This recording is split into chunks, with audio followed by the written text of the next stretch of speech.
একসময় উড়িষ্যা গোদাবরী নদী অবধি বিস্তৃত ছিল, আর বাংলা সুবর্ণরেখা নদী অবধি। একসময় মেদিনীপুর জেলাটাও উৎকলেরই অধীন ছিল। সুবর্ণরেখা নদী পূর্ব দিকে, দক্ষিণ দিকে গোদাবরী নদী অবধি। রামানন্দ রায় সেই গোদাবরী নদীর তীরেই উনি ও দেশের রক্ষক ছিলেন, আর মহাপ্রভু সেই গোদাবরীর তীরে গিয়ে বিদ্যানগর, বিজয়ওয়াড়া, এখন বিজয়ওয়াড়া, কত কত লীলা। যাজপুরে বৈতরণীতে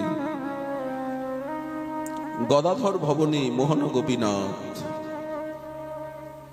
বসিয়াছেন যেন নন্দকুমার সাক্ষাৎ, আপনি চৈতন্য তানে করিয়াছেন কোলে, যে বিগ্রহ দেখিতে পাষণ্ডীর মন ভুলে। চৈতন্য ভাগবত বলছেন বিগ্রহ দর্শনেই প্রেম হয়। রাধা রাধারমণকে ভালো করে দেখলেই প্রেম হবে, প্রাণনাথ বলে মনে হবে, আর কাউকে ভালো লাগবে না। পুরো ভালোবাসাটা হৃদয়ে কেড়ে নিয়ে নেবেন। বৃন্দাবনে গিয়ে গোবিন্দকে দেখবেন না। যদি গোবিন্দকে একবার দেখেন তাহলে আর আপনি সংসারে ঘুরে আসতে পারবেন না। গোবিন্দ এমনই ছেলে, আপনাকে ধরে ফেলবে। রূপ গোস্বামীপাদ এই কথাই বললেন। স্মেরাং ভঙ্গিত্রয় পরিচিতাম সাচি বিস্তীর্ণ দৃষ্টিং বংশী নস্তা ধর কিশলয়া উজ্জ্বলাং চন্দ্রকেন গোবিন্দাক্ষম হরিতনুমিত কেশী তীর্থোপকণ্ঠে মা প্রেক্ষিষ্টা সখে যদি তব বন্ধু সঙ্গে স্থিরঙ্গ। যদি তুমি সংসারে গিয়ে বন্ধুগণের সঙ্গে আবার রঙ্গরস আস্বাদন করতে চাও তো বৃন্দাবনে গিয়ে গোবিন্দ গোপীনাথ মদন মোহনকে দেখো না, আমাদের রাধারমণের দিকে তাকিও না। লীলাসুখ বিল্লমঙ্গল বললেন, মা জাত পান্থা পথিভীমরত্যা দিগম্বরং কোপি তমাল নীলম বিন্যস্ত হস্তম নিতম্ব বিম্বে ধূর্ত সমাকর্ষতি চিত্তবিত্তম। উনি সর্বাকর্ষক, সর্বাহ্লাদক, মহারসায়ন। মধুরং মধুরং বপুরস্য বিভো মধুরং মধুরং বদনং মধুরম মধু গন্ধি মৃদুস্মিতমিত দহ মধুরম মধুরম মধুরম। রেমুনা ধাম জগন্নাথ রামচন্দ্রের লীলাভূমি, মাধবেন্দ্র পুরীপাদের লীলাভূমি, অখিল গৌরাঙ্গগণের লীলাভূমি, রসিকানন্দ প্রভুর লীলাভূমি, শ্যামানন্দ প্রভুর লীলাভূমি, ক্ষীরচোরা গোপীনাথ। ইনি চিত্রকূটে ছিলেন। উৎকলের নরেশ চিত্রকূট দর্শনে গিয়ে এই বিগ্রহকে প্রাপ্ত হয়ে রেমুনায় এনে স্থাপন করলেন বালেশ্বরে। সাক্ষী গোপালকে নিয়ে এলেন দক্ষিণ ভারতের থেকে রাজা পুরুষোত্তম দেব, আর কাঞ্চি গণেশকে নিয়ে এলেন। কাঞ্চি গণেশ এখন কুর্মবেরের ভিতরেই জগন্নাথ মন্দিরের পিছনে আছেন, বিমলা দেবীর কাছেই। আর রাধাকান্তকে নিয়ে এলেন। রাধাকান্ত এখন শ্রী গম্ভীরায় আছেন কাশী মিশ্রালয়ে, আর মাণিক্য সিংহাসন নিয়ে এলেন কাঞ্চি নরেশকে পরাজিত করে। কাঞ্চি নরেশ বলেছিল যে উনি জগন্নাথের সামনে ঝাড়ু দিচ্ছেন, ঝাড়ুদারকে আমি আমার মেয়ে দেব না। এ রাজা কিরকম রাজা? ঝাড়ুদার। এই ঝাড়ুদারকে আমি আমার মেয়ে দেব না। এই কথা শুনে পুরুষোত্তম দেব সেবাকে ছোট করলো, জগন্নাথকে ছোট করলো, আমাদের উৎকলের ঐতিহ্যকে ছোট করলো। ভক্তি ভক্তের অপমান করলো। উনি কাঞ্চিকে আক্রমণ করলেন। শিবকাঞ্চি, বিষ্ণু কাঞ্চি, পুরীষু কাঞ্চি, পুরীর ভিতরে কাঞ্চি নগরী শ্রেষ্ঠ বলা হয়েছে। সেই যুদ্ধে জগন্নাথ এবং বলদেব অশ্বারোহী হয়ে সহায়তা করলেন, পরাজিত করলেন এবং কাঞ্চি রাজের কন্যাকে বিবাহ করলেন, আর এইগুলি জোর করে উপহার নিয়ে এলেন। পরবর্তীকালে কটকের থেকে সাক্ষী গোপাল নীলাচলে জগন্নাথের শ্রীমন্দিরে ওনাকে রাখা হয়। কিন্তু উনি জগন্নাথের সব ভোগ নাকি খেয়ে নেন, ভোগ যায় উনি সব। তখন জগন্নাথ বলল যে ইনি তো আমার সব কিছু নিয়ে নিচ্ছেন। তখন আলাদাভাবে স্থাপন করলেন সত্যবাদী গ্রামে। সাক্ষী গোপাল আজও সেখানে বিরাজ করছে। উৎকলে কত কত লীলা, জগন্নাথের লীলা, মহাপ্রভুর লীলা। এহেন ধন্য উৎকল ধাম, পুরোটাই তো ধাম, পুরো উৎকল, পুরো কলিঙ্গ, পুরোটাই ধাম, সারা ভারতবর্ষই ধাম। এইভাবে আপনারা বুঝবেন, নেবেন, তবে নেওয়াটা ঠিক হবে, বোঝাটা ঠিক হবে, তা নাহলে ওলট পালট হয়ে যাবে। সংকীর্ণতার থেকে আমরা মুক্ত হতে পারবো না। একটা গণ্ডির থেকে বাইরে বেরিয়ে অনন্ত মহাকাশের নিচে এসে দাঁড়াতে হবে। নানা ভাষা, নানা মত, নানা পরিধান, বিবিধের মাঝে দেখো মিলন মহান। এই আত্মচৈতন্যের দিব্য জ্ঞানের আলোয় হৃদয়কে আলোকিত করতে হবে। ভাগবত যা বলছে, কোনো দলাদলি, গুরুবাদ, এ ওর শিষ্য, অমুকে তার শিষ্য, তমুকে তার শিষ্য, এইসব কথা আমরা শুনতে চাই না। কে কার শিষ্য, কে কার পুত্র, কে কার মাতা, কার কি বর্ণ, কার কি কাস্ট, কে কোন দেশের, কে কোথাকার, বললেন সমুদ্রে এসব বিচার হয় না। সমুদ্রে গঙ্গাও আছে, যমুনাও আছে, সরস্বতী, নর্মদা, সিন্ধু, কাবেরী, প্রতীচী, মহানদী, কৃষ্ণপেন্না, ভীমরথী, বললেন সব নদী সমুদ্রের ভিতরে আছে, সব সমুদ্রের ভিতরে। যে বর্ষায় যত জল হচ্ছে, বললেন সব গিয়ে সমুদ্রের নদী হয়ে, ক্যানেল হয়ে, মহানদী হয়ে সব সাগরে চলে যাচ্ছে। তো যদি যতক্ষণ আমরা খালে, বিলে, পুকুরে, ডোবায়, ছোট নদীতে, মহানদীতে, শেষে ভক্তি গঙ্গায় গিয়ে যখন প্রেম সাগরে পড়ে যাই, আমরা যখন প্রেম সাগরকে প্রাপ্ত হই, তখন সব একাকার। বলে সব নদী, সমুদ্র, মহাতীর্থ, সব নদ নদীর জল, সমস্ত বৃষ্টির জল, সমস্ত জল সব সাগরে আছে। এই হচ্ছে পরাভক্তি। কেমন দেশে আপনারা বাস করেন, আমরা অভিভূত। আমাদের তো ভাগ্য নেই উৎকলে বাস করার, আমাদের তো মালকানগিরিতে বাস করার, অমরকোটে বাস করার, বিন্ধ্যাচলে বাস করার আমাদের ভাগ্য নেই। আমরা তো শহরে শহরে ঘুরে বেড়াই, দেশে বিদেশে ঘুরে বেড়াই, পায়ের তলায় চাকা, স্থিরভাবে এক জায়গায় বসতে পারি না। কত দুর্ভাগ্য। আপনাদের মতো তো ভাগ্যবান আমরা নই। বৃন্দাবনে যে লীলা, সেই লীলার সার এই উৎকলে। কদাচিৎ কালিন্দী তট বিপিন সঙ্গীত তরল, মুদা ভিরি নারী বদন কমল স্বাদ মধুপ, রমা শম্ভো ব্রহ্মা গণেশার্চিত পদ, জগন্নাথ স্বামী নয়ন পথগামী ভবতু মে।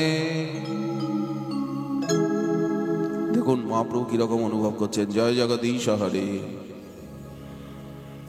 মহাম্বোধে স্থিরে কনক রুচিরে নীল শিখরে বসন। ওই দেখুন, ওই যে উরুচি বনা, নীল চক্র কুবনা, ওই যে নীল চক্র, তার উপরে পতাকা উঠছে। বড় দেউল, বড় ঠাকুর, বড় ঠাকুর, কলা ঠাকুর, ধলা ঠাকুর আমাদের চোখে সবসময় ভাসে। ভাষারই জিনিস, চিন্তারই জিনিস। আমরা মহাপ্রভুকে দেখতেই তো নীলাচলে ছুটে যাই। মহাপ্রভু জগন্নাথের ভিতরে আছে, মহাপ্রভু টোটা গোপীনাথের ভিতরে আছে, মহাপ্রভু গম্ভীরায় আছেন। উনি তো রথাগ্রে নৃত্য করছেন। কি অপূর্ব লীলা। কবিরাজ গোস্বামীপাদ বলছেন, এই যে বড়দাণ্ড, এই বড়দাণ্ড মহারাসস্থলী, সংকীর্তন রাস। এই ইন্দ্রদ্যুম্ন সরোবর, এই নরেন্দ্র সরোবর, এই আইটোটা জগন্নাথ বল্লভ উদ্যান, এই যমেশ্বর টোটা, এই যে বালুর পাহাড়, চটক পর্বত, এই যে সিন্ধু সৈকত, এই বৃন্দাবন। পয়োরাশে স্থিরে স্ফুরদুপবনালি কলনয়া, মুহুর বৃন্দারণ্য স্মরণ জনিত প্রেম বিবশঃ, ক্বচিৎ কৃষ্ণাবৃত্তি প্রচল রসনো ভক্তি রসিক, জগন সচৈতন্য কিংমে পুনরবিদৃশৌর যাস্যতি পদম। উপবনোদ্যান দেখি বৃন্দাবন জ্ঞান, তাহা যাই হাসে গায় খেনে মূর্ছা যান। চটক পর্বত দেখি গোবর্ধন ভ্রমে, ধাইয়া চলে আর্তনাদ করিয়া ক্রন্দনে। এই লীলা নবদ্বীপে হয়নি, এই লীলা নীলাচলে হয়েছে। সূক্ষ্ম শ্বেত বালুপথ, বড়দাণ্ডের বর্ণনা দিচ্ছেন কবিরাজ গোস্বামীপাদ। সেখানে বালুর পথ ছিল, স্বর্ণশিকতা, আর তাতে পাতলা সাদা বালু বিছানো। বড় মোটা বালি হলে পায়ে লাগে, সমুদ্রের বালি স্বর্ণশিকতা বলা হয়, স্বর্ণবর্ণ, তার উপরে পাতলা হালকা সাদা বালু বিছানো, সূক্ষ্ম শ্বেত বালুপথ পুলিনের সম। দেখুন যমুনা পুলিন, মহারাসস্থলী পুলিনের বর্ণনা দিচ্ছেন। বললেন এই বড়দান্ডকে মনে হচ্ছে যেন যমুনা পুলিন, আর দুই দিকে টোটা সব যেন বৃন্দাবন। ভাষা দেখুন নীলা চৈতন্য চরিতামৃতে। বামে বিপ্র শাসন, সব ব্রাহ্মণ পল্লী শাসন শাহী, চুরঙ্গ শাহী, মার্কণ্ডেয় শাহী, দোলমণ্ডপ শাহী, এখানে সব শাহী পল্লী। বামে বিপ্র শাসন, নারিকেল বন, ডান দিকে সব টোটা, সমুদ্র দেখা যাচ্ছে। জগন্নাথ চলেছেন। রথারূঢ় গচ্ছন মিলিত ভূদেব পটলই স্তুতি প্রাদুর্ভাবম প্রতিপদম উপাকর্ণ সদয় দয়া সিন্ধুর বন্ধু। জগন্নাথকে বলছেন দয়া সিন্ধুর বন্ধু সকল জগতাম, সমস্ত জগতের সবার বন্ধু, এবং উনি দয়ার সিন্ধু। আর সমুদ্রের প্রতি সদয় হয়ে সমুদ্রের প্রার্থনা। গঙ্গার তীরে লীলা করেছেন, যমুনার তীরে লীলা করেছেন, সরস্বতী নদীর তীরে লীলা করেছেন, গোদাবরীর তীরে লীলা করেছেন, মহানদীর তীরে লীলা করেছেন, কিন্তু আজ সমুদ্রের তীরে লীলা করার ইচ্ছা। তাই দয়া সিন্ধুর বন্ধু সকল জগতাং সিন্ধু সদয় জগন্নাথ স্বামী নয়ন পথগামী ভব তুমে। জগন্নাথের হাত কোথায়? এতটুকুই তো। চরণ কোথায়? বাসি কোথায়? কিন্তু মহাপ্রভু দেখছেন ভুজে সব্যে বেনুম শিরশিশি কি বুচ্ছঙ্কটি তটে দুকুলং নেত্রান্ত সহচর কটাক্ষং বিদধতে সদা শ্রীমৎ বৃন্দাবন বসতি। নীলাচলে বৃন্দাবনে বাস করছেন। জগন্নাথ নাকি বৃন্দাবনে বাস করছেন। মহাপ্রভু গরুর স্তম্ভের পিছনে দাঁড়িয়ে দর্শন করছেন। গরুর স্তম্ভের তলে ছিল এক নিম্ন খালে, সে খাল ভরিল অশ্রু জলে। এত কাঁদছেন কেন? এত প্রেম বৃষ্টি। দেখুন সেই উৎকল দেশ, সেই ধন্য উৎকল, ধন্য কলিঙ্গের মহিমা। ব্যাসদেব তিনি পদ্মপুরাণে, মার্কণ্ডেয় পুরাণে, কতগুলো পুরাণে উৎকল খণ্ডে উৎকলের মহিমা লিখেছেন। বলেন উৎকলের মতো দেশ হয় না। এখানে এত পবিত্র এই উৎকল ভূমি, যেখানে কৃষ্ণ ষাঁড় মৃগ বিচরণ করে, যজ্ঞভূমি, কৃষ্ণ ষাঁড় মৃগ হরিণ যেখানে বিচরণ করে, যেখানে চারিদিকে কুশের বৃক্ষ, সেই ভূমিকে যজ্ঞভূমি বলা হয়েছে, তপভূমি বলা হয়েছে। পুরুষোত্তম মাহাত্ম্য বলে গ্রন্থই রয়েছে। জগন্নাথের মন্দিরে প্রবেশে অরুণ স্তম্ভের পাশে যে জগন্নাথের কার্যালয় আছে, সেইখানে আপনারা পাবেন দুটি বই, দুটি গ্রন্থ, দুটি ভলিউমে পুরুষোত্তম মাহাত্ম্য। সেখানে ব্যাসদেবের অনেক শ্লোক পুরাণের থেকে উদ্ধার করে উৎকল দেশের মহিমা হিন্দি ভাষায়ও আছে, উড়িয়া ভাষায়ও আছে। ভুজেই সব্যে বেনুং শিরশিশি কি বুচ্ছঙ্কটি তটে দুকুলং নেত্রান্ত সহচর কটাক্ষং বিদধতে সদা শ্রীমৎ বৃন্দাবন বসতি লীলা পরিচয় জগন্নাথ স্বামী নয়ন পথগামী ভব তুমে পরং ব্রহ্মা পীরক কুবলয় দলোৎফুল্ল নয়ন নিবাস নীলাদ্রৌ নিহিত চরণানন্ত শিরসি। জগন্নাথ রত্নবেদিতে বসে আছেন, কিন্তু চরণ কোথায়? বলে চরণ দেখা যাচ্ছে না। অনন্তদেবের মাথায়, ওই পাতালে গিয়ে অনন্তদেবের মাথায় নাকি চরণ দুটো রয়েছে। বসে আছেন উনি এইখানে রত্নবেদিতে, আর চরণ কোথায়? যে পাতালে চলে গেছে, অনন্তদেবের মাথায় চরণ দিয়ে বসে আছেন। নিহিত চরণানন্ত শিরসি। কে উনি? রসানন্দী, ভক্তি রসানন্দী, প্রেম রসানন্দী, রাধা সরস বপুর আলিঙ্গন সুখ।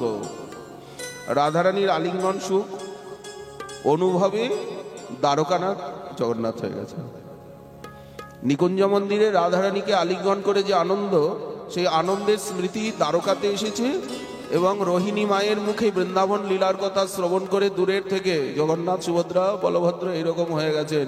মহাপ্রভু বলছেন রাধা সরস বপুর আলিঙ্গন সুখ। রাধারানীর আলিঙ্গন সুখের অনুভূতিতে দ্বারকা লীলায় দ্বারকানাথ জগন্নাথ হয়ে গেছেন। জগন্নাথ স্বামী নয়ন, দেখুন এখানে শব্দ রসানন্দী রাধা সরসবপুরা লিঙ্গন সুখ জগন্নাথ স্বামী নয়ন পথগামী ভবতু বে হরত্তং সংসারম।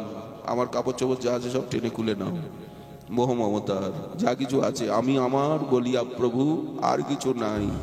তুমি মোর বন্ধু ভ্রাতা ভাই, সর্বস্ব তোমার চরণে সপিয়া পড়েছি তোমার ঘরে। তুমি তো ঠাকুর, তোমার কুকুর বলিয়া জানো মোরে। তুমি ঠাকুর হও, আমি তোমার কুকুর হই। দেখুন গজপতি প্রতাপ রুদ্রদেব ঝাড়ু দিচ্ছেন, তবে গজপতি করেন আপন সেবন, সুবর্ণ মার্জনী লইয়া করেন পথ সম্মার্জন, চন্দন জলেতে করেন পথ নিষেচন। রাজা হয়ে এই সেবা করছেন। মহাপ্রভু সুখী হইলা সে সেবা দেখিতে, মহাপ্রভুর কৃপা হইল সে সেবা হইতে। তাহলে সেবা কি? আরো বেশি কৃপা কি হলে তখনই কৃপা হয়ে গেছে যখন দেখছেন রাজা ঝাড়ু দিচ্ছে, চন্দন জল সিঞ্চন করছে, তখনই কৃপা হয়ে গেছে। বলগণ্ডী উদ্যানে যখন মহাপ্রভু নিত্যশ্রমে বিশ্রাম করছেন, গজপতি ছাড়ি রাজবেশ, দেখুন কিরকম ভক্তি। উনি সার্বভৌম ভট্টাচার্যকে বললেন, কাশী মিশ্রকে বললেন, মোরে যদি কৃপা নাহি করিবেন গৌর হরি, রাজ্য ছাড়ি প্রাণ দিব, যোগী হব হইব ভিখারি। এ কথা কেউ বলতে পেরেছে? যে আমি কোন নরেশ বলতে পেরেছি, কোন রাজা বলতে পেরেছে যদি মহাপ্রভু আমাকে কৃপা না করেন, আমি যদি মহাপ্রভুর দর্শন না পাই, তাহলে আমি রাজ্য ছাড়বো, ভিখারি হব, যোগী হব, আর যদি তাও না করেন তাহলে মরব? যদি উনি বলেন যে ভূতপূর্ব রাজা, তাহলে এই শব্দটাই মিটিয়ে দেব। দেখুন কত ভক্তি গজপতি, কাশী মিশ্রের কত ভক্তি, গোপীনাথ পট্টনায়ক, বাণীনাথ পট্টনায়ক, ভবানন্দ রায়ের পরিবার, রামানন্দ রায়ের কত ভক্তি। মহাপ্রভুর প্রিয় মিত্র রামানন্দের কৃষ্ণ কথা স্বরূপের গান, বিরহ বেদনায় প্রভুর রাখয়ে পরাণ। কি শোনেন প্রভু? চণ্ডীদাস বিদ্যাপতি রায়ের নাটক গীতি কর্ণামৃত শ্রীগীত গোবিন্দ। মহাপ্রভু রাত্রি দিনে স্বরূপ রামানন্দ শনি গায় শুনে পরম আনন্দ। এই লীলা নীলাচলের নয়, এই লীলা বৃন্দাবনের নয়, এই লীলা উৎকলে। একলা বৈষ্ণব বেশে আইলা সেই দেশ, সর্বভক্তের আজ্ঞা লইলা জোর কর হইয়া, প্রভু পদ ধরি পরে সাহস করিয়া। প্রেমাবেশে প্রভু ভূমিতে শয়ন, নৃপতি নৈপুণ্যে করেন পাদ সম্বাহন। রাসলীলার জয়তীতে ধিকম অধ্যায় করেন পঠন, শুনিতে শুনিতে প্রভুর সন্তোষ অপার। গোল গোল বলি প্রভু বলে বারবার, তব কথামৃতম শ্লোক রাজা যে পড়িল, উঠি প্রেমাবেশে প্রভু তারে কইল আলিঙ্গন কইল। হে বন্ধু, কে তুমি বন্ধু? কইলে আমার হিত, আচম্বিতে আসি পিয়াও কৃষ্ণ লীলামৃত। এই বলে গজপতি প্রতাপ রুদ্রদেবকে আলিঙ্গন করে কাঁদছেন প্রভু। বাতাহত কদলীপত্রের মতো কাঁপছেন, উভয়ের নয়নেই অশ্রুকম্প পুলক। প্রেম সাগরে ডুবিয়ে দিলেন প্রভু গজপতিকে, সারা উৎকলকে। সমুদ্র ডোবাতে পারেনি, কিন্তু মহাপ্রভু প্রেম সাগরে ডুবিয়ে দিয়েছেন সমস্ত উৎকলবাসীকে। আপনাদের কত ভাগ্য, সেই উৎকলে আপনারা বাস করেন। হরত্বং সংসারং দ্রুততরম অসারং সুরপতে, হরত্বং পাপানাং বিততিম অপারাম যাদবপতে। অয়ে দীনে নাথে নিহিত চরণং নিশ্চিতমিদম। তোমার চরণ তো সমস্ত দিন অনাথের, তুমি দীননাথ, দীনশরণ, দীনতারণ, দীনবন্ধু। আমি যদি দিন হতে পারতাম, কাঙাল হতে পারতাম, অনাথ হতে পারতাম, অসহায় হতে পারতাম, তোমার কৃপা পেতাম। তাই দীনে নাথে নিহিত চরণং নিশ্চিতমিদম, জগন্নাথ স্বামী নয়ন পথগামী ভবতু মে। জগন্নাথের কৃপা, মহাপ্রভুর কৃপা, তবেই তো আমরা ভাগবতকে পেয়েছি, হরিনামকে পেয়েছি, রাধারানীকে পেয়েছি। ওই রাধাচরণ জীবনের সর্বস্ব হয়েছে। রাধাপদ সুধারাশি, সে পদে করিলা দাসী, গোরা পদে বাঁধি দিলা চিত। আচ্ছা, গতকাল আমরা আস্বাদন করেছি, আমরা এবার প্রস্তুত কথায় আসি, আসল কথা। এখন যদি উৎকলের মহিমা বলি, উৎকলের কথা বলি, আপনাদের মহিমা বলি, তাহলে আমাদের ভাগবত ধরা থেকে যাবে। 7 দিনের বেশি সময় বলছি না। আপনারা যদি নীলাচল ধামে যান, তো জগন্নাথে প্রবেশ করতেই বাদিকে যে কার্যালয় রয়েছে, সেইখানে পুরুষোত্তম মাহাত্ম্য 2টি খণ্ডে উড়িষ্যা ভাষায়ও রয়েছে, আর রাষ্ট্রীয় ভাষায়, হিন্দি ভাষায়ও রয়েছে। মন্দিরের কার্যালয় থেকেই প্রকাশিত। লেখক বাবা চৈতন্যচরণ দাসজি মহারাজ, ভাগবতাশ্রম। তো উনি সেটা এখন গভর্নমেন্ট প্রকাশ করছে, পুরী শ্রীমন্দির প্রকাশ করছে। তো সেখানের থেকে আপনারা সংগ্রহ করবেন উৎকল মহিমা এবং স্কন্দপুরাণ, পদ্মপুরাণ সেখানে পাবেন। গীতা প্রেসের স্কন্দপুরাণ, পদ্মপুরাণ দেখবেন, সেখানে উৎকল খণ্ড রয়েছে। সে উৎকল খণ্ডে উৎকলের বিষয়ে অনেক বর্ণনা রয়েছে, অনেক মহিমার কথা রয়েছে। উৎকলের কথা বলতেই, উৎকলের মহিমা বলতেই 7 দিন কেটে যাবে। জগন্নাথাষ্টক এই যে আমরা উচ্চারণ করছিলাম, এটাই ব্যাখ্যা করতে গেলে আমাদের 7 দিন কেন, 15 দিনেও এর ব্যাখ্যা শেষ হবে না, এতই গভীর। বলি মহারাজ যুদ্ধে পরাজিত হলেন। ইন্দ্র তো বলি মহারাজকে পরাজিত করে মৃতপ্রায় করে চলে গেলেন, আনন্দ উৎসব হলো স্বর্গে গিয়ে। শুক্রাচার্য মৃত সঞ্জীবনী বিদ্যার দ্বারা বাঁচিয়ে দিলেন। এখন বলি মহারাজ বুঝতে পারলেন যে গুরুদেব আমাকে বাঁচিয়েছেন, আমি তো মরেই গিয়েছিলাম, তাহলে এখন কায় মনোবাক্যে গুরুদেবের সেবা করি। সব ভৃগুবংশের ব্রাহ্মণদের সেবা করতে লাগলেন, তারা প্রসন্ন হয়ে গেলেন। শিষ্যকে গুরুদেব চান শিষ্য আমার থেকেও বড় হোক, যেমন পিতামাতা চান সন্তান আমার থেকেও বড় হোক, তেমনি গুরুদেব চান শিষ্যকে আমার থেকেও বড় করব, আমার থেকে বড় হোক, যশস্বী হোক। তারা বিশ্বজিৎ যজ্ঞ করালেন। সেই যজ্ঞকুণ্ডের থেকে সমস্ত যুদ্ধের সামগ্রী, রথ, ধনুষ, বাণ, সবকিছু, কবচ, সবকিছু প্রকটিত হলো। বলিকে তারা সাজালেন, সিংহাসনে বসিয়ে নিজের নিজের শক্তি সঞ্চার করে দিলেন। যত তপবল সব বলির ভিতরে দিয়ে দিলেন। গুরু শুক্রাচার্য তো দিলেনই, ওনার ভৃগুবংশে জন্ম, সমস্ত ভৃগুবংশের যত ব্রাহ্মণ ভার্গব তারাও বলির সঙ্গে যজমান শিষ্য। বলির মধ্যে নিজের তপবলকে, এটা আর কিছু নয়, নিজের তপশক্তি, নিজের ভজন শক্তি, নিজের বল শক্তি সব বলিকে দিয়ে দিলেন। বলি তেজস্বী হয়ে গেলেন, গুরু বলে বলিয়ান হয়ে গেলেন, ব্রাহ্মণের বলে বলিয়ান হয়ে গেলেন। প্রহ্লাদ অম্লান কুসুমের মালা পরিয়ে দিলেন। প্রহ্লাদের চরণ বন্দনা করে, গুরুচরণ বন্দনা করে রথকে প্রদক্ষিণ করে রথে উঠে চতুরঙ্গিনী সেনা নিয়ে আর উনি একেবারে স্বর্গে চলে গেলেন। এখানে স্বর্গের বর্ণনা, স্বর্গের মহিমা। স্বর্গে সাধারণ ব্যক্তি যেতে পারে না, পাপী শট খল ব্যক্তি স্বর্গে যেতে পারে না। যেখানে অপ্সরাগণের সেই নুপুরের সিঞ্জনে সবসময় ঝন ঝন ছন ছন রুনু রুনু রুনু রুনু ঝুনুরু ঝুনুরু ঝুনু, যেখানে সমস্ত গন্ধর্বগণ সবসময় গান করছেন। স্বর্গের চারিদিকে মন্দাকিনী গঙ্গা প্রবাহিত হচ্ছেন। বলি মহারাজ সেইখানে গিয়ে উপস্থিত হলেন। ইন্দ্রপুরীকে আক্রমণ করলেন, অমরাবতীকে। এখন দেবরাজ ইন্দ্র এবং সমস্ত দেবতারা দেখছে যাকে আমরা যুদ্ধে পরাজিত করেছিলাম, প্রাণে নিহত করেছিলাম, সেই দৈত্যরাজ বলি এসে উপস্থিত হয়েছে। ছুটে গেলেন বৃহস্পতির কাছে যে কি করে কি হলো, আমাদের চিরশত্রু এত বল, এত শক্তি, এত তেজ, এত প্রভাব, এত বর্চস কোথা থেকে পেল? তখন বৃহস্পতি বোঝাচ্ছেন, যেসব শুক্রাচার্য এবং ভৃগুবংশীয় ব্রাহ্মণগণ তাকে শক্তি দিয়েছে, বল দিয়েছে, সবকিছু। এখন কিন্তু তোমরা যুদ্ধ করতে যেও না, তাহলে কিন্তু তোমরা 100,000 অমৃত পান করো, তোমরা কিন্তু পরাজিত হবে। আগুনের সামনে যেমন পতঙ্গ দাঁড়াতে পারে না, তোমরা সব পালিয়ে যাও, সব স্বর্গ ছেড়ে পালিয়ে যাও, লুকিয়ে থাকো, সুকময় রূপে লুকিয়ে থাকো। আবার যখন সময়ের পরিবর্তন হবে তখন তোমরা স্বর্গরাজ্যের অধিকার পাবে, সব পালিয়ে যাও। সব বলি মহারাজ গিয়ে উপস্থিত হলেন, দেখছেন সব আসন শূন্য, সব দেবতারা পালিয়েছে। উনি ইন্দ্র হয়ে গেলেন, ইন্দ্রাসনে বসে গেলেন। শুক্রাচার্য বললেন, তোমাকে চিরদিন এই আসনে আমি রাখবো, এই আসনে দেখতে চাই। দেখুন শিষ্য বাৎসল্য। তো তখন নিজের শিষ্যকে সবাই বড় করতে চায়। তো এখন যজ্ঞ করালেন। 100 অশ্বমেধ যজ্ঞ করলে ইন্দ্র হওয়া যায়, এই জন্য ইন্দ্রের নাম শতক্রতু। কোথায় যজ্ঞ হচ্ছে? গুজরাটে, ভরচে, যেখানে ভৃগুকচ্ছ সংঘকে, যেখানে নর্মদা নদী আরব সাগরে মিলিত হয়েছে। 1, 2, 3 করে 100 যজ্ঞ হয়ে গেল। অবভৃত স্নান হবে, দান সত্র খুলেছেন। এইবার দান, যজ্ঞান্তে দান, যত ব্রাহ্মণ আসবেন। ভাগবতে যেমন ভক্তের মহিমা আছে, পাশাপাশি ব্রাহ্মণেরও মহিমা আছে। দুটোই বলা হচ্ছে, ভক্তের মহিমা বলা হচ্ছে, ব্রাহ্মণেরও মহিমা বলা হচ্ছে। তো যে ব্রাহ্মণ আসবেন যা চাইবেন সবকিছু দেব। ব্রাহ্মণের কৃপায় সবকিছু পেয়েছি। গুরু শুক্রাচার্য তো ব্রাহ্মণ, অতএব ব্রাহ্মণের কৃপায় যা যে ব্রাহ্মণ আসবে যা চাইবে সবকিছু দেব।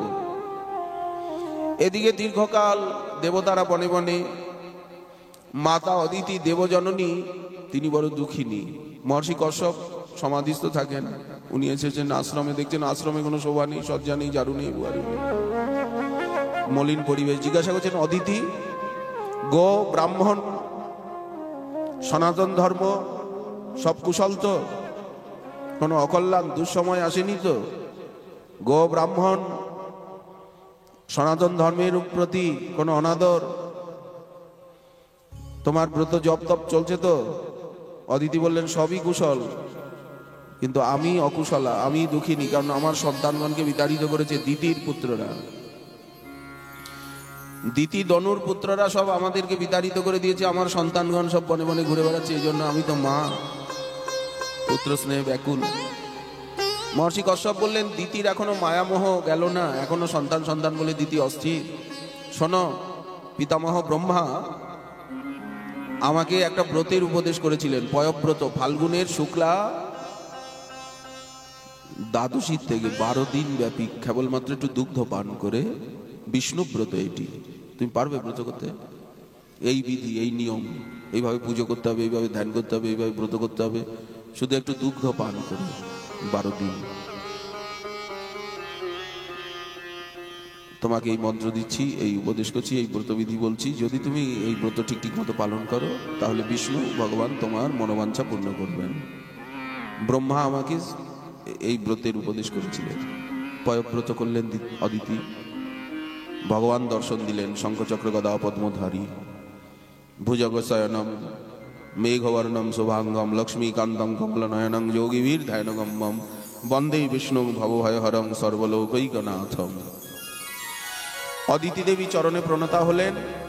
ভগবান বলছেন, দেবজননী আমি জানি তোমার মনের কি সংকল্প, কি উদ্দেশ্য, কি জন্য তুমি আমার ভজন করছো, আমাকে ডাকছো। আমার ভজন কখনো বিফল হয় না, আমার জন্য ব্রত তপ দান কোনোদিন ব্যর্থ হয় না। এক পত্র তুলসী ব্যর্থ হবে না, এক গণ্ডুক জল ব্যর্থ হবে না, এক কৃষ্ণ নাম ব্যর্থ হবে না, একটা একাদশী ব্রত ব্যর্থ হবে না।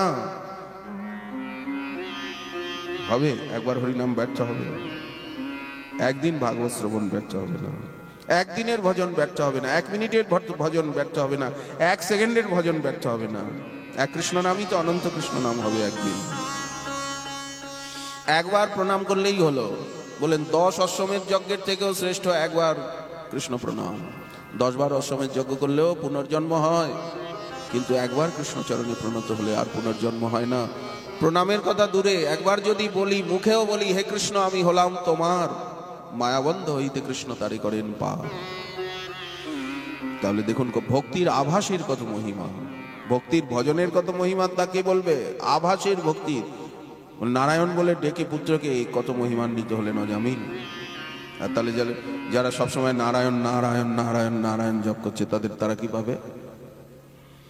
বেশ, বীজ দিয়ে যদি পুতনা এত উঁচু গতি লাভ করে, তাহলে এই যে 56 ভোগ 34 ব্যঞ্জন এত ভোগ রাখ দিচ্ছে কৃষ্ণ, তাদেরকে কি দেবেন? এটাই তো প্রশ্ন করেছেন ব্রহ্মা।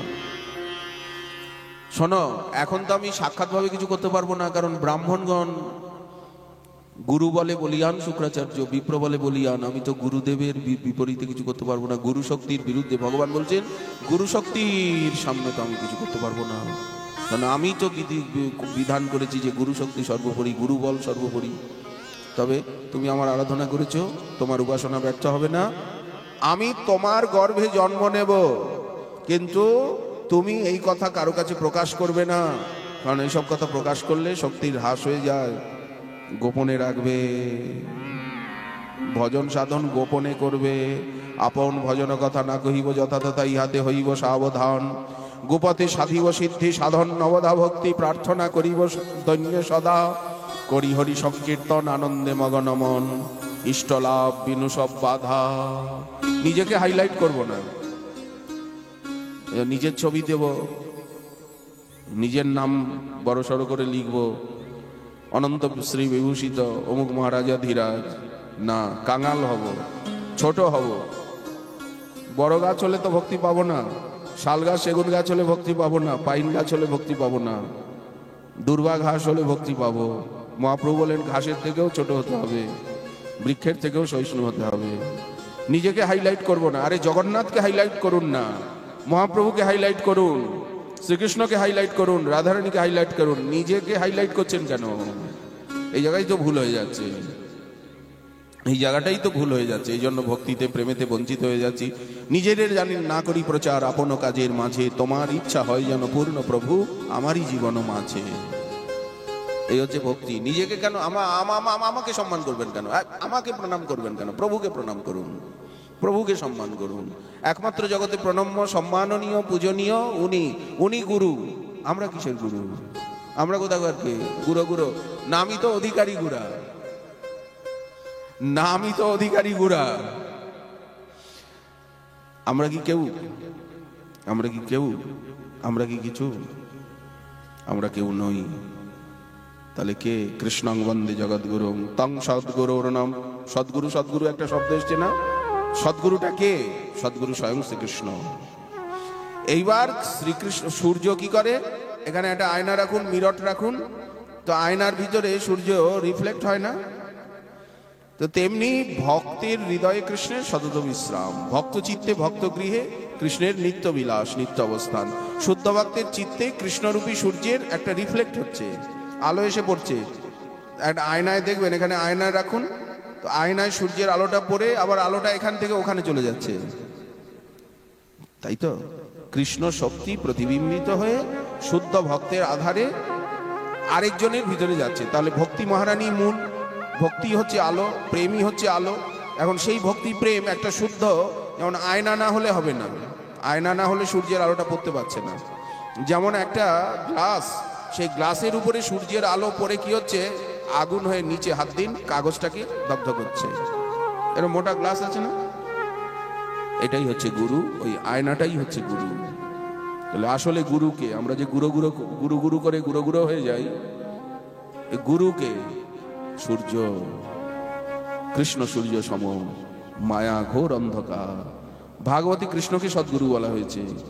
তং সদ্গুরুর ন পরমঞ্চ দৈবতম ইয়ানুবৃত্যাকৃতেন বভূবিম।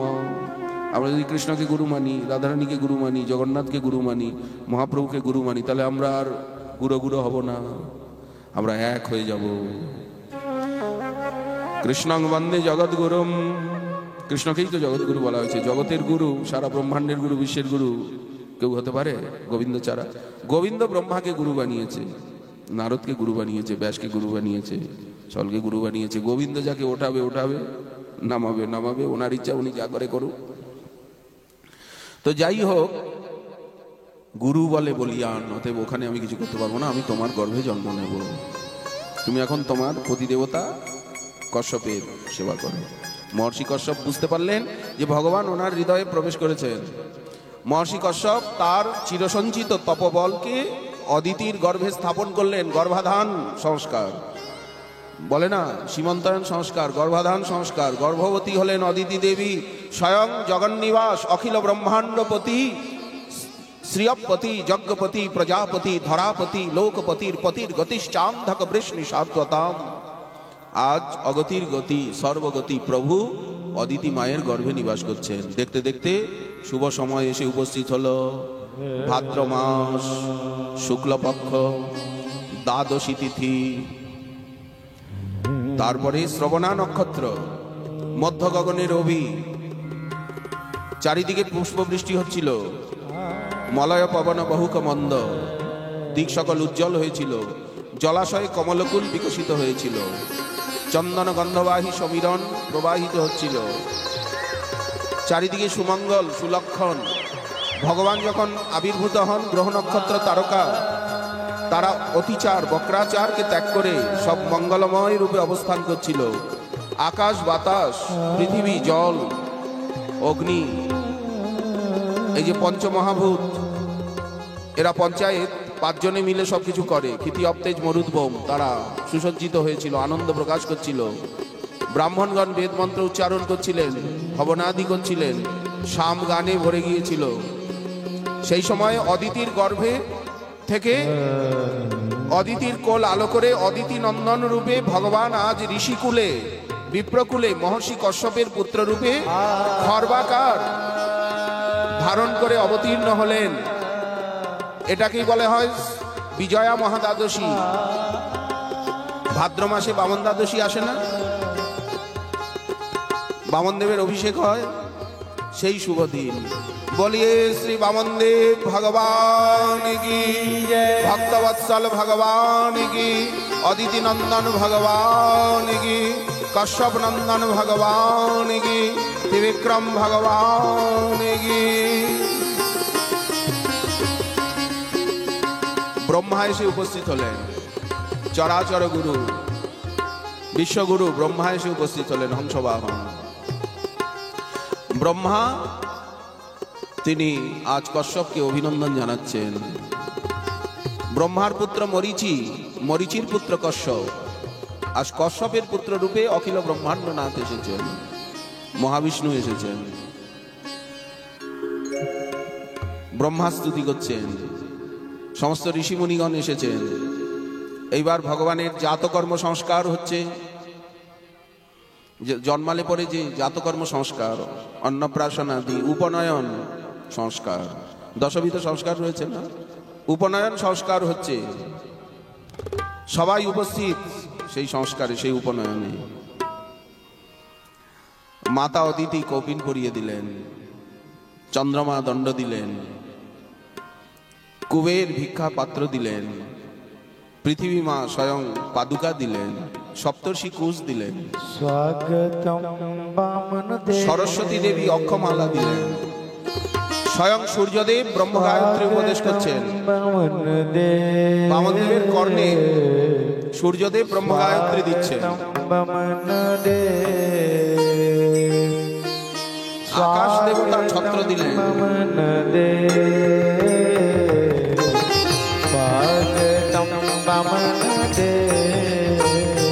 ভগবতী অম্বিকা স্বাগতম নমস্তে, স্বাগতম বমনদে, স্বাগতম বমনদে, স্বাগতম বমনদে, স্বাগতম বমনদে, স্বাগতম বমনদে, স্বাগতম বমনদে, স্বাগতম বমনদে, স্বাগতম বমনদে, স্বাগতম, স্বাগতম, স্বাগতম, স্বাগতম, স্বাগতম, স্বাগতম, স্বাগতম, স্বাগতম, স্বাগতম বমনদে, স্বাগতম বমনদে, স্বাগতম বমনদে, স্বাগতম বমনদে।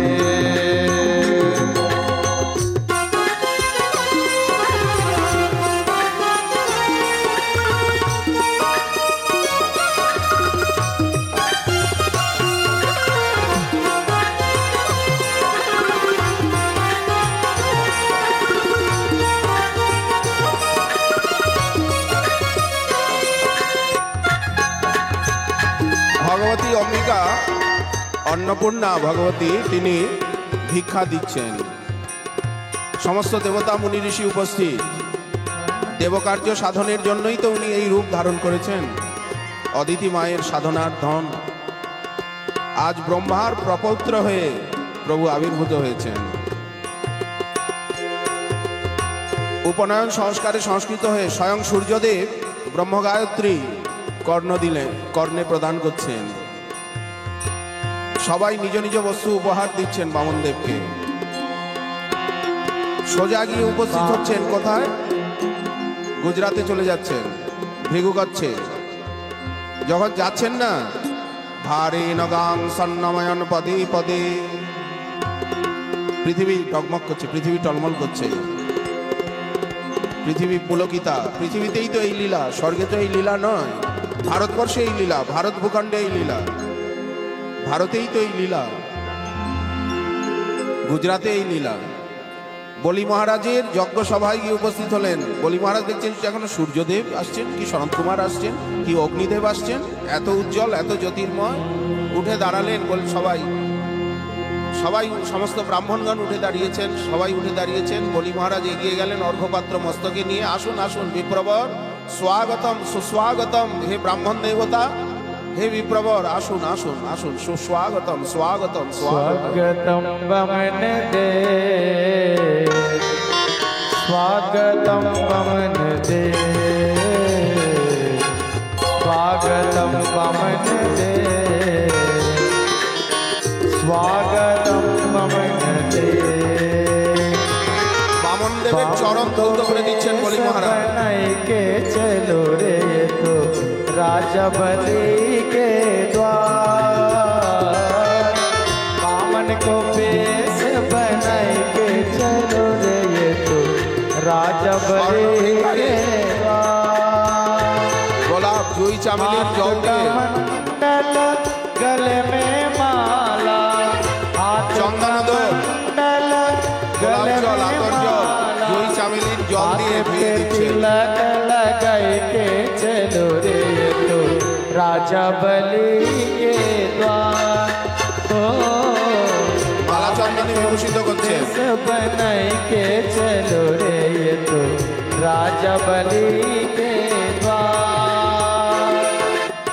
मेरे खराओ कमर का छनी, मेरे खराओ कमर का छनी, आसन बगल में दवाई के चलो रे तो राजा बलि के द्वार। ओ बामन को बेस बनाए के चलो रे तो राजा बलि के द्वार।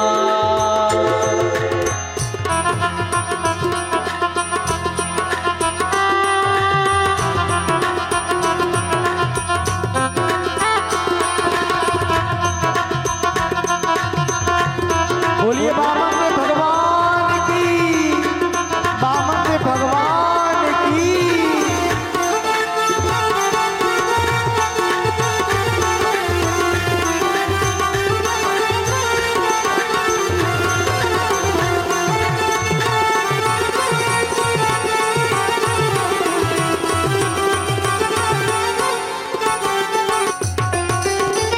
बलि से जाए दान हरि माँ का, बलि से जाए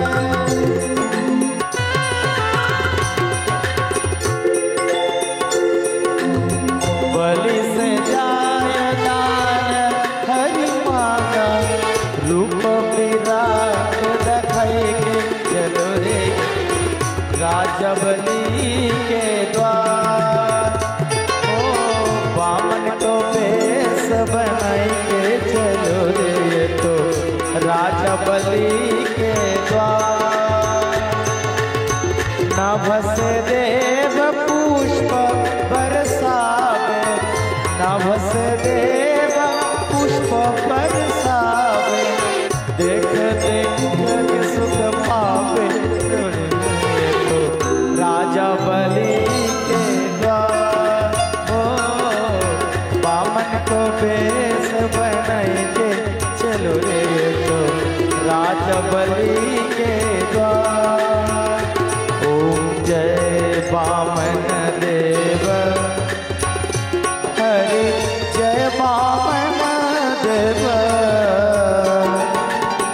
भक्त जनों के संकट, दास जनों के संकट, क्षण में दूर करो प्रभु जय बामन देव।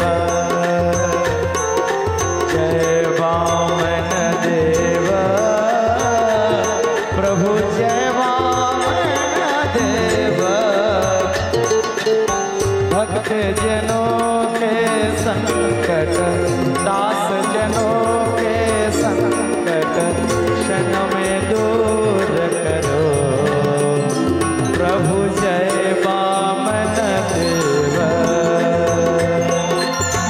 जय वामन देव, जय वामन देव, जय वामन देव, जय वामन देव, जय वामन देव। प्रभु जय वामन देव, भक्त जनों के संकट दास जनों के संकट क्षण में दूर करो। प्रभु जय वामन देव।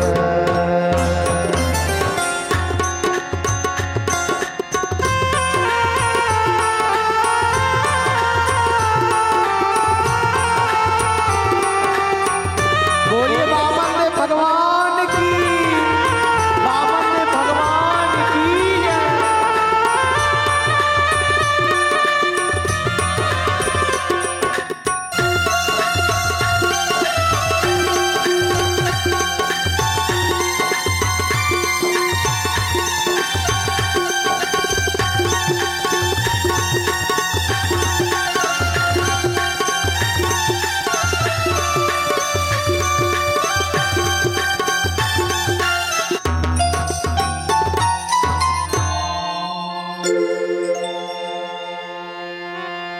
বামনদেব বলি মহারাজ অনেক স্তবস্তুতি করলেন, বামনদেবও অনেক প্রশংসা করছেন ওনার আচরণে, প্রশংসনীয়ই বলি মহারাজ।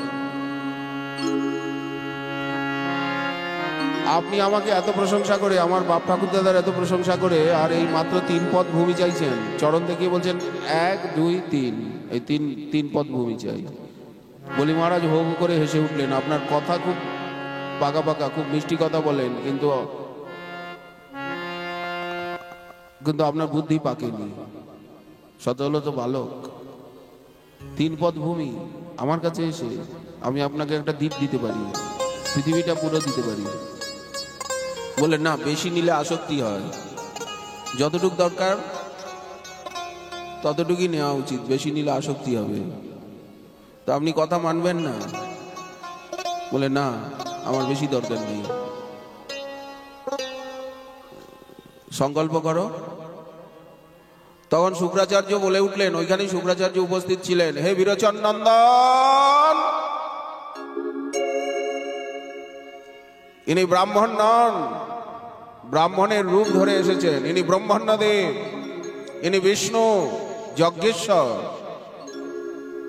ছলনা করছেন, অদিতির গর্ভের থেকে জন্ম নিয়েছেন। ইনি তোমার হাত থেকে ত্রিভুবনের আধিপত্য কেড়ে নিয়ে আর দেবতাদেরকে দেবেন, ইন্দ্রকে দেবেন, তোমার চিরশত্রু ইন্দ্রকে দেবেন। তুমি সাবধান হয়ে যাও। বলে দাও আমার দ্বারা হবে না, আপনাকে 3 পদ ভূমি দেওয়ার মতো ক্ষমতা আমার নেই। বিদায় দাও, বিদায় দাও, বিদায় দাও। বলে দাও পারবো না, পারবো না। গুরুদেব, আমি যে দেব বললাম, মিথ্যে কথা কি করে বলি? বলেন দেখো, মাঝে মাঝে মিথ্যে কথা বলতে হয়, সবসময় সত্য কথা বললে ব্যবসা বাণিজ্য চলে না। বিয়ে শাদিতে মিথ্যে কথা বলতে হয়, তা নাহলে বিয়েই হবে না। বলে আপনার মেয়ে কেমন, আপনার ছেলে কেমন? বলে খুব ভালো, দুধে ধোয়া তুলসী পাতা। ও কথা বললে হবে না যে দুধে ধোয়া কয়লা। স্ত্রীষু নর্ম বিবাহে চ বৃত্তর্থে প্রাণ সংকটে, প্রাণ সংকটে ব্যবসা বাণিজ্যের জন্য একটু মিথ্যে কথা বলতে হয়। আপনি যদি বলেন যে এটা 50 টাকা দিয়ে কিনেছি, তখন যে কিনতে এসেছে না, সে বলবে 40 টাকায় দেন, তো লস হতে থাকবে কিনা? তখন আপনাকে বলতে হবে এটা আমি কিনেছি 80 টাকায়। তো 10 টাকা 20 টাকা তো কমাবেই, তাহলেও আপনার 10 টাকা 20 টাকা লাভ থাকছে। প্রাণ সংকটে মিথ্যে কথা বলা যায়। গো ব্রাহ্মণ রক্ষায়াম, কাউকে প্রাণে বাঁচাতে পেছনে ডাকাত তারা করেছে, তো আপনার বাড়ির ভিতরে ঢুকে আর খাটের তলায় লুকিয়েছে, তখন ওরা দৌড়াতে দৌড়াতে এসে জিজ্ঞাসা করছে যে এইদিকে কি একটা মানুষ এসেছিল? আপনি তখন বলবেন না আমি দেখিনি, কোন দিকে গেছে আমি জানি না। বলে ওই ওই ওই দিকে গেছে, ওই দিকে ওই দিকে ওই দিকে ওই দিকে অধিকারী গুড়ার দিকে গেছে, ওই দিকে গেছে। কারণ আপনি যদি বলেন আমার ঘরে খাটের তলায় লুকিয়েছে, তাহলে আপনার সামনেই মেরে ফেলবে, তখন সেই হত্যার পাপটা আপনারই লাগবে। এরকম মাঝে মাঝে মিথ্যে কথা বলতে হয়। এখন স্ত্রীকে যদি বলেন যে আমি মাসে 1 লাখ টাকা কামাই কি 2 লাখ টাকা কামাই, তখন স্ত্রী বলবে কি তাহলে আমার অলংকার এনে দাও, গয়না এনে দাও, বেনারসি এনে দাও। তখন বলতে হয় কি কামাই, আর বলতে হয় না। এগুলো কিছু কথা আছে গোপন রাখতে, মিথ্যে কথা বলতে হয়। হাসি ঠাট্টা একটু মিথ্যে কথা না বলে হাসি ঠাট্টা হবে কি করে? গুরুদেব সবই তো ঠিক বলছেন, কিন্তু আমি তো মিথ্যে কথা বলতে পারবো না, কারণ আমি মিথ্যা কথাকে বড় ভয় পাই। গুরুদেব বললেন বকবক করছ, গুরুর উপরে গুরুগিরি। আমি তোমাকে সবকিছু দিয়েছি কিনা, আমার কথা উল্লঙ্ঘন করছো। আমি তোমাকে ইন্দ্রাসন দিয়েছি কিনা, আমার কথা উল্লঙ্ঘন করছো। যাও তুমি স্ত্রী ভ্রষ্ট হয়ে যাও, সমস্ত সম্পত্তি থেকে ভ্রষ্ট হয়ে যাও। অভিশাপ দিয়ে দিলেন, শুক্রাচার্য লেগে গেলেন। বামনদেব চাইছিলেন এটাই হোক, গুরু শিষ্যে কলহ বাঁধুক, তার ভিতরে আমি মাথা গলাবো। কারণ গুরুপাদ পদ্মে যার রহে নিষ্ঠা ভক্তি, জগৎ তারিতে সেই ধরে মহাশক্তি। এখন যদি গুরুদেব অপ্রসন্ন হয়ে যায়, ওই জন্য দেবতা মুনি ঋষিরা করে কি, দেবতারা করে কি, আপনার গুরু ভক্তিকে নষ্ট করতে চেষ্টা করে। কলি মহারাজ তো চেষ্টা করবেই, দেবতারাও চেষ্টা করে গুরু ভক্তিকে নষ্ট করতে। আমরাও চেষ্টা করব আপনার গুরু ভক্তিটা কি করে নষ্ট হবে, আপনার গুরু ভক্তির উপরে জল ঢেলে দিয়ে আর আমরা সেই পাকে ভিতরে। আরে বাবা, পতিব্রতা নারীর পাতিব্রত ধর্মকে নষ্ট করতে ইন্দ্র করেছে না অহল্লার? তো এই জন্য পতিব্রতাকে সাবধান হতে হয়। অশ্বিনী কুমার যুগল পরীক্ষা করলেন না সুকন্যাকে, চবন ঋষির পত্নীকে? ভাগবতে বর্ণনা রয়েছে মহর্ষি চবন সুকন্যার কথা, শর্মিষ্ঠার কথা, দেবযানীর কথা। তো ভাগবতে তো সব কথাই রয়েছে। ওই জন্য বন্দময়ী সাবধান মতে। কেন সাবধান? বলে দেবতা। কেন দেবতারা এরকম গুরু ভক্তি নষ্ট করেন? আমার কানের কাছে এসে গুরু নিন্দা করে দিয়ে চলে গেলেন, বললেন রামচন্দ্রকে পর্যন্ত পরীক্ষা করেছে যে তুমি পিতার কথা, তোমার পিতা তো কৈকেয়ীর কথায় ওঠে বসে চলে, এই রকম পিতার কথায় তুমি সিংহাসনকে ত্যাগ করে 14 বছরের জন্য বনে কেন এলে? ওরকম পিতার কথা শুনতে নেই। যে পিতা মহিলার অধীন হয়ে, রমণীর অধীন হয়ে, মহিলা যা বলবে, কৈকেয়ী যা বলবে, উনি কৈকেয়ীর কথায় উঠেন বসে।